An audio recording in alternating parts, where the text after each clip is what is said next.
নমস্কার বন্ধুরা, আজকে আমি এক্সপ্লেন করব নিউলি রিলিজড হওয়া মুভি ফ্যামিলি স্টার, যেটাতে বিজয় দেবরকোন্ডা ও মৃণাল ঠাকুরকে দেখতে পাবো লিড ক্যারেক্টার। এটা ফ্যান্টাস্টিক ফ্যামিলি টাইপ মুভি, যেটা আপনাদের অবশ্যই ভালো লাগবে। তো চলো আজকের গল্প শুরু করা যাক।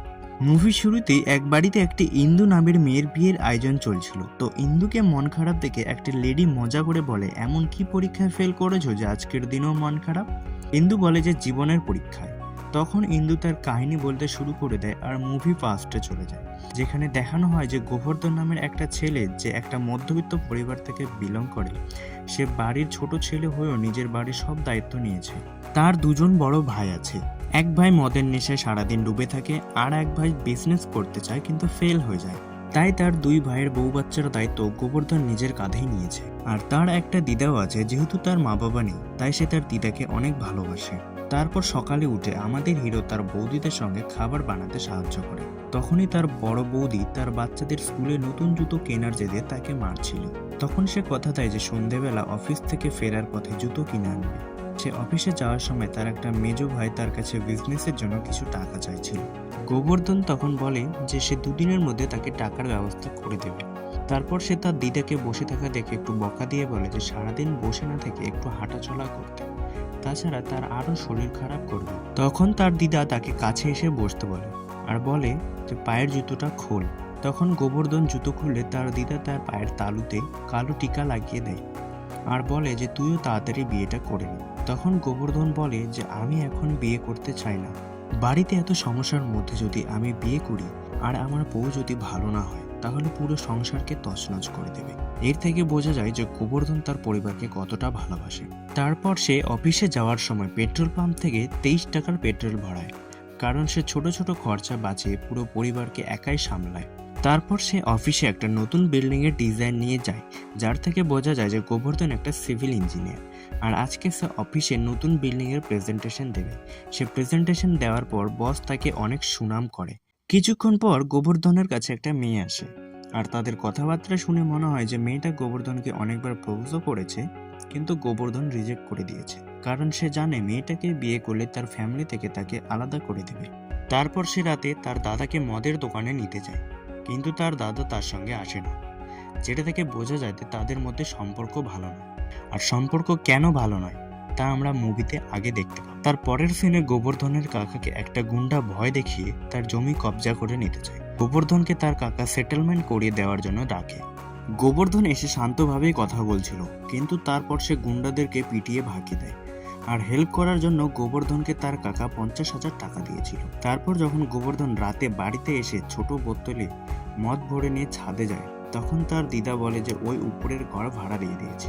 আসলে গোবর্ধন ওই ঘরে চিল করার জন্য যেত। তারপর সে বলে আমি ওই ভাড়াটিয়াকে এখনই বের করে দিব। এ বলে সে উপরে গিয়ে দেখে যে সেই ভাড়াটিয়া একটা সুন্দর মেয়ে, যাকে দেখে গোবর্ধন পুরো ফিদা হয়ে যায়। আর মেয়েটি তার নাম ইন্দু বলে পরিচয় দেয়। আর মেয়েটি তাকে বলে আমি শুনেছি আপনি নাকি পুরো পরিবারের দায়িত্ব একাই চালান। গোবর্ধন তার সুনাম শুনে সে ঘর থেকে তার পরে থাকা জামা কাপড়গুলো নিয়ে লজ্জায় নিচে চলে আসে। এরপর গোবর্ধন তার বন্ধুর কাছে আসে, আর তার বন্ধু বলে যে সে ওই মেয়েটাকে তার কাছে পাঠিয়েছে, কারণ মেয়েটা এই কলোনিতেই একটা রুম চাইছিল।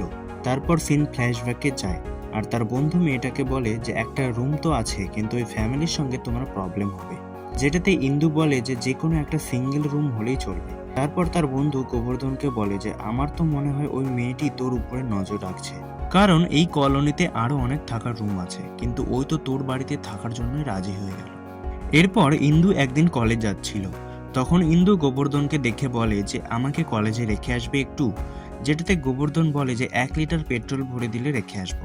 তারপর তারা পেট্রোল পাম্পে গিয়ে পেট্রোল ভরায়। তারপর পেট্রোল পাম্পের একটি ছেলে তাকে মজা করে বলে যে স্যার আপনি তো আমাদের জন্য মোটিভেশন, এত গরিবিতেও নিজের গার্লফ্রেন্ড মেনটেন করছেন। গোবর্ধন রেগে গিয়ে বলে চুপচাপ পেট্রোল ভরা, বেশি কথা বলিস না। তারপরে ইন্দুকে গোবর্ধন কলেজে ছেড়ে দেয়। তারপর ইন্দু গোবর্ধনকে বলে কলেজ 5টার দিকে ছুটি হবে। তারপর গোবর্ধন বুঝতে পারে যে ইন্দু তাকে পছন্দ করে। তারপর আবার গোবর্ধন 5টার দিকে কলেজের গেটের সামনে ওয়েট করে। তারপর তারা একসঙ্গে বাড়ি আসে, আর গোবর্ধনের ফ্যামিলি তাদের দেখে অবাক হয়। তারপর কিছুদিন পর গোবর্ধনের বাড়িতে একটা অচেনা লোক এসে ঢুকে যায়, আর তার দিদা লোকটাকে জিজ্ঞেস করলে লোকটা বলে আপনার বড় ছেলে আমার টাকা না দিয়ে আমার ফোন তুলছে না, আমার থেকে লুকিয়ে বেড়াচ্ছে। তারপর লোকটি গোবর্ধনের বৌদির উপরে নজর দেয় ও তাদের অপমান করে চলে যায়। তারপর গোবর্ধন তার বৌদিকে ও ফ্যামিলিকে নিয়ে সেই লোকটার কাছে যায়। তারপর বাচ্চাদের সেখানে বসিয়ে সে লোকটির গুন্ডাদেরকে পিটাতে শুরু করে দেয়। আর গোবর্ধন বলে যে আমাদের পরিবারের আসা বউ শুধু পরিবারের বউ নয়, তারা আমাদের পরিবারের মেয়ে। তারপর গোবর্ধন সেই লোকটিকে বলে, তোর নজর দ্বিতীয়বার আমার পরিবারে পড়লে এটা ভেবে নিস যে আমাদের বাড়িতে ছেলেদেরও কমতি নেই। তারপর তারা সেখান থেকে চলে যায়। এর থেকে বোঝা যায় যে গোবর্ধন নিজের পরিবারের জন্য সবকিছু করতে পারে। এর পরের দিনে গোবর্ধনের দাদা বাড়িতে আসলে সে তার দাদাকে বলে যে ভাই এসব বন্ধ করে দাও, এসব ফ্যামিলির জন্য ভালো না, এসব কিসের জন্য করো, আমার উপর রেগে করো তো, তাহলে আমাকে মারো, আমি আমার পুরনো ভাইকে যে করে হোক ফিরে চাই। তারপর গোবর্ধনকে তার দাদা থাপ্পড় মেরে কাঁদতে কাঁদতে চলে যায়। এরপর ইন্দু গোবর্ধনের দিদাকে জিজ্ঞেস করে যে ওদের দুজনের মাঝে কি হয়েছে। তারপর তার দিদা বলে যে আমরা তো মানুষই, সঙ্গে থাকা সব হাসি মজা সুখ ভুলতে পারি, কিন্তু কারো দুঃখ দেওয়া মুহূর্তকে কখনোই ভুলতে পারি না। তারপর সিন ফ্ল্যাশব্যাকে যায় আর গোবর্ধনের ভাই সিভিল সার্ভিসের ইন্টারভিউ দিয়ে বাড়ি আসে, কিন্তু সে এবারও ফেল হয়ে যায়। সেটাতে গোবর্ধন তার বড় ভাইকে অপমান করে ও বলে যে দায়িত্ববোধ নেই আপনার মধ্যে, বউ আছে, বাচ্চা আছে, এবার তো কিছু করো। আর সেই দিন তার ছোট ভাইয়ের কাছ থেকে পাওয়া আঘাত তাকে অনেক কষ্ট দেয়। সেই দিন থেকে সে মদ খেতে শুরু করে দেয়। তার ভাইয়ের এই অবস্থার জন্য তার বৌদি বা তার বাচ্চারা যেন তাকে দোষী না ভাবে, সেই জন্য সে যে করে হোক পুরো ফ্যামিলির দায়িত্ব একাই সামলায়। তারপর সকালবেলা গোবর্ধন ছাদে বসেছিল, তখন ইন্দু এসে তাকে বোঝায় ও তার মন ভালো করার চেষ্টা করে। আর ইন্দু তাকে 10 লাখ টাকা দেয়। গোবর্ধন যেটা নিতে চায় না, কিন্তু ইন্দু এর উত্তরও বলে যে পুরো ফ্যামিলির ভালো মন্দের দায়িত্ব তুমি একাই নাও, তোমার ভালো মন্দের দায়িত্বও তো কাউকে নিতে হবে। এটা বলে ইন্দু কলেজ চলে যায়। এর থেকে গোবর্ধন বুঝতে পারে যে ইন্দু তার সঙ্গে থাকতে চায়। তার পরের সিনে গোবর্ধন পুরো বাড়িকে সাজিয়ে রাখে আর তারা ইন্দুর আসার অপেক্ষা করছিল। তারপর ইন্দু একটা বই পাঠায় যেটা একটা লোক এসে গোবর্ধনকে দেয়। আর সেই বইটাতে গোবর্ধনের ফ্যামিলির ব্যাপারে একটা থিসিস লেখা থাকে। গোবর্ধন বুঝতে পারে যে ইন্দু এতদিন ভালোবাসার নাটক করছিল শুধুমাত্র থিসিস লেখার জন্য। তারপর গোবর্ধন কলেজে যায় ইন্দুর সঙ্গে দেখা করতে। তারপরে ইন্দুকে সে বলে এসব কি। ইন্দু তাকে বোঝানোর চেষ্টা করে যে সে আসলে কোনো নাটক নয়, তাকে সত্যিই ভালোবাসে, কিন্তু গোবর্ধন তাকে থাপ্পড় মেরে অপমান করে চলে যায়। তার পরের সিনে গোবর্ধন একটা বড় কোম্পানির মালিকের সঙ্গে দেখা করতে যায় আর গোবর্ধন তাকে বলে স্যার আপনি আমাকে চিনতে পেরেছেন। লোকটি বলে আমি তোমাকে কি করে ভুলতে পারি, কলেজে তোমার ট্যালেন্টকে আমার ভালো লাগছিল আর আমি তোমাকে জব অফারও করেছিলাম ভালো স্যালারির সঙ্গে, আর কোম্পানির শেয়ারও তোমাকে দিতে চেয়েছিলাম। গোবর্ধন তাকে রিকোয়েস্ট করে বলে যে স্যার আর একবার আমাকে সুযোগ দিন, আপনি যা বলবেন আমি তাই করব। তারপর তাকে কোম্পানিতে নেয় ও গোবর্ধন অ্যাডভান্স 2 বছরের স্যালারি অ্যাডভান্স চায়। তার পরের সিনে গোবর্ধন তার পুরনো ফোন ভেঙে আইফোন কেনে ও দামি বাইকও কেনে, আর তার দিদা ও 2 বৌদির জন্য গলার হার কেনে। আর এসব ইন্দুকে ভিডিও কলে দেখায়, কারণ থিসিসে লেখা ওয়ার্ডগুলোকে সে রিয়েলিটিতে বদলাতে চায়। ইন্দু তাকে ভিডিও কলে বোঝানোর চেষ্টা করে, কিন্তু সে কিছুতেই বুঝতে চায় না।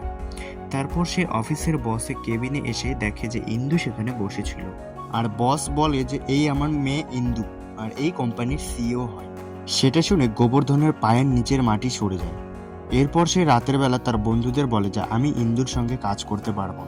তখনই তার অফিস থেকে ফোন আসে যে তাকে ইউএস প্রজেক্টের জন্য যেতে হবে, আর গোবর্ধন খুশি হয় যে তাকে ইন্দুর আর মুখ দেখতে হবে না। কিন্তু পরের দিন এয়ারপোর্টে এসে দেখে ইন্দুও তার সঙ্গে ইউএস যাচ্ছে। তারপর কোম্পানির লোককে ফোন করে বলে যে ইন্দু কেন তাদের সঙ্গে যাচ্ছে। লোকটি বলে যে সেই এই প্রজেক্টের হেড আর সিইও। গোবর্ধন বলে ঠিক আছে, কিন্তু আমাদের সিট আলাদা হওয়া চাই। লোকটি বলে আলাদা তো হবে, কারণ তুমি ইকোনমি ক্লাসে যাচ্ছ আর সে বিজনেস ক্লাসে যাচ্ছে। এটা শুনে গোবর্ধন রেগে গিয়ে বলে আমারও বিজনেস ক্লাসের সিট চাই। তারপর লোকটি ম্যানেজ করে সিট দিয়ে দেয়। তারপর তারা ইউএস পৌঁছেও যায়, যেখানে ইন্দুকে লাক্সারি গাড়িতে নিয়ে যায়। তখনই গোবর্ধন ওই গাড়িতে বসতে যায়, তখনই সমর্থ নামের একটি ছেলে এসে তাকে আটকিয়ে বলে এটা মালিকদের জন্য, এমপ্লয়িদের গাড়ি তো ওটা। তারপর তারা একটা ছোট হোটেলে যায়। গোবর্ধন জিজ্ঞেস করে ইন্দু কোথায় থাকবে। সমর্থ বলে যে উনি তো একটা বড় একটি বাংলায় থাকবেন। তার পরের দিন তারা নতুন অফিসে যায়, যেখানে তারা কাজ শুরু করবে। তখন গোবর্ধন সেখানেই স্নান করে। তাকে দেখে জিজ্ঞেস করলে সে বলে তার হোটেলের বাথরুম নাকি অনেক নোংরা, তাই সে এখানেই স্নান করবে। তার পরের দিন তারা অফিসে আসলে দেখে যে গোবর্ধন সেখানেই শুয়ে আছে। জিজ্ঞেস করলে বলে যে আমার ওখানে ঘুম ধরে না, তাই সে এখানে শুয়ে আছে। এটা দেখে ইন্দু অনেক রেগে যায়, কিন্তু কিছু বলে না। তারপরেও এইভাবে সেখানে কাজ চলতে শুরু করে। তারপর কয়েকদিন পর দেখানো হয় যে গোবর্ধন সব বিদেশিদেরও তার মতো বানিয়ে দিয়েছে। অফিসে এসব দেখে সমর্থ ইন্দুকে বলে যে এর কিছু একটা ব্যবস্থা করতে হবে ম্যাম, তাছাড়া অফিসকে পুরো মাছের বাজার বানিয়ে দেবে। তারপর একদিন একটি ছেলে এসে ইন্দুকে প্রজেক্টের ব্যাপারে জিজ্ঞেস করে। তার ফাঁকে ছেলেটি ইন্দুর ভিডিও বানিয়ে নেয়। তারপর ছেলেটি যখন যাচ্ছিল তখন তার সামনে গোবর্ধন চলে আসে, যে কিনা ছেলেটিকে মারতে শুরু করে দেয়। ছেলেটি জিজ্ঞেস করে যে মারছিস কেন? তখন গোবর্ধন বলে যে এই ভিডিওটি কেন বানিয়েছিস? তখন ইন্দু ভাবে যে বাহ, এ তো আমার জন্যই এসব করছে। আসলে গোবর্ধন ইন্দুর ভিডিওটিতে রেকর্ড হয়েছে, তাই তাকে মারছে। তারপর রাতের বেলা যখন স্যালারির মেসেজ আসে, তখন তার অর্ধেক স্যালারি দেখে অফিসে ফোন করে। তখন তাকে বলা হয় যে সে বিজনেস ক্লাসে করে এসেছে, তাই তার স্যালারি থেকে টাকা কাটা হয়েছে। এটা শুনে তো গোবর্ধন অবাক হয়ে যায়, কারণ তার বাচ্চার স্কুলের ফিস ও তার বাইকের ইএমআই দিতে হবে। তারপর সে সমর্থ থেকে টাকা ধার চায়, কিন্তু সমর্থ বলে যে আমার কাছে টাকা নেই। তারপর সে সমর্থকে জিজ্ঞেস করে যে পার্ট টাইম কি কোনো কাজ আছে। তারপর সমর্থ গোবর্ধনকে প্রস্টিটিউটদের কাছে নিয়ে যায় ও তাদের কাছে টাকাও নিয়ে নেয়, আর তারপর তাকে সেই মেয়েরা ঘিরে ধরে। তখনই গোবর্ধন নিজেকে বাঁচাতে ওখানেই থাকা ইন্দুর কাছে গিয়ে বলে আমি এর বয়ফ্রেন্ড হই। তখন ইন্দু তাকে বাঁচানোর জন্য বলে যে হ্যাঁ, এ আমার বয়ফ্রেন্ড হয়। তারপর ইন্দু তাকে বলে যে কোম্পানির নাম খারাপ করো না এইভাবে। রুমে গিয়ে গোবর্ধনের কাছে তার ভাইয়ের কল আসে আর বলে যে এই 3 লাখ টাকা কি তুই পাঠিয়েছিস? তখন গোবর্ধন বুঝতে পারে যে সেই টাকাগুলো ইন্দু পাঠিয়েছে। তখন সমর্থ বলে যে ম্যাম বলেছে তোমার যেন কোনো টাকার সমস্যা না হয়, তাছাড়া তুমি ঠিক করে কাজ করতে পারবে না। তখন গোবর্ধন ইন্দুর রুমে এসে তাকে থ্যাংক ইউ বলে। তখন ইন্দু মনে মনে ভাবে যে যাই হোক, কথা তো বললো। এটা ভেবে ইন্দুও হ্যাপি হয়ে যায়। এরপর তারা একসাথে কাজও করে ও তাদের মধ্যে আবার ধীরে ধীরে মেলামেশা শুরু হয়। তাছাড়াও আমরা দেখতে পাই যে ইন্দু এখনো গোবর্ধনকে অনেক ভালোবাসে, আর গোবর্ধনও তার ফ্যামিলির সঙ্গে ইন্দুর কথা বলে। তারপর কিছুদিন পর প্রজেক্টের কাজ শেষ হলে ইন্দুর বাবা আসে প্রজেক্ট লঞ্চ করার জন্য, আর সব ক্রেডিট ইন্দুকে দিয়ে দেয়, যেটাতে সব থেকে বেশি খাটনি করেছে গোবর্ধনই। কিন্তু এতে গোবর্ধন কিছু বলে না। তারপর আবার মুভির সিন পাস্টে নিয়ে যায়, আর সেখানে একটা লেডি জিজ্ঞেস করে সব তো ঠিক হয়ে গেল, তাহলে প্রবলেম কোথায় হলো? তারপর সিন ফ্ল্যাশব্যাকে গেল, যেখানে ইন্দু আর গোবর্ধন একটা ওয়েডিংয়ে যায়, যেখানে গোবর্ধনকে একটা লেডি জিজ্ঞেস করে যে তুমি ওই মেয়েটাকে ভালোবাসো তাই না? গোবর্ধন বলে ভালোবাসতাম, কিন্তু একবার ধোঁকা খাওয়া মানুষদের আমি দ্বিতীয়বার ভালোবাসি না। এই সব কিছু ইন্দু পিছন থেকে শুনে নেয়। এতক্ষণ এটাই ভাবছিল যে গোবর্ধন তাকে ক্ষমা করে দিয়েছে, প্রেম আবার শুরু হচ্ছে। পর থেকে ইন্দু আপসেট হয়ে যায় আর গোবর্ধনের কাছ থেকে নিজেকে দূরে সরিয়ে নেয়। গোবর্ধন ইন্দুর থেকে জিজ্ঞেস করে নেয় যে তুমি আমার থেকে দূরে কেন যাচ্ছ? তখন ইন্দু বলে যে তোমার প্রতি আমার ভালোবাসা কখনোই মিথ্যে ছিল না। ইন্দু তার মনের কথা বলে চলে যায়। তারপর তারা নিজের বাড়িতে ইন্ডিয়াতে চলে আসে। তারপর গোবর্ধন তার বসের সঙ্গে দেখা করতে আসে ও তাকে থ্যাংক ইউ বলে তাকে ভরসা করার জন্য। গোবর্ধন যেতেই নেয়, তখন তার বস বলে যে আমি তোমার আর ইন্দুর ব্যাপারে সব জানি, যে সে তোমার উপরে বই লিখেছে আর তুমি তার উপরে রেগে গেছিলে। ওই বইটায় ইন্দু তোমার ব্যাপারে অনেক ভালো ভালো জিনিসই লিখেছে, যে তুমি শুধু একটা মিডল ক্লাস ফ্যামিলির ছেলে নও, তুমি একজন সুপার হিরো যে নিজের ফ্যামিলির অনেক খেয়াল রাখে। আজকালকার ছেলেরা যেখানে দায়িত্ববোধ কি সেটাই জানে না, সেখানে তুমি পুরো ফ্যামিলির দায়িত্ব একাই নিয়েছো। নিজের ফিউচারের থেকে বেশি নিজের ফ্যামিলির কথা বেশি ভাবো। একটা মেয়েকে এর থেকে আর বেশি কি চাই? তারপর গোবর্ধন সব কিছু বুঝতে পারে। তারপর ইন্দুকে কল করে, কিন্তু ফোনে পায় না। তারপর বস তাকে সব কিছু খুলে বলে যে কয়েকদিন আগে কি হয়েছে। তারপর সিন ফ্ল্যাশব্যাকে চলে যায়।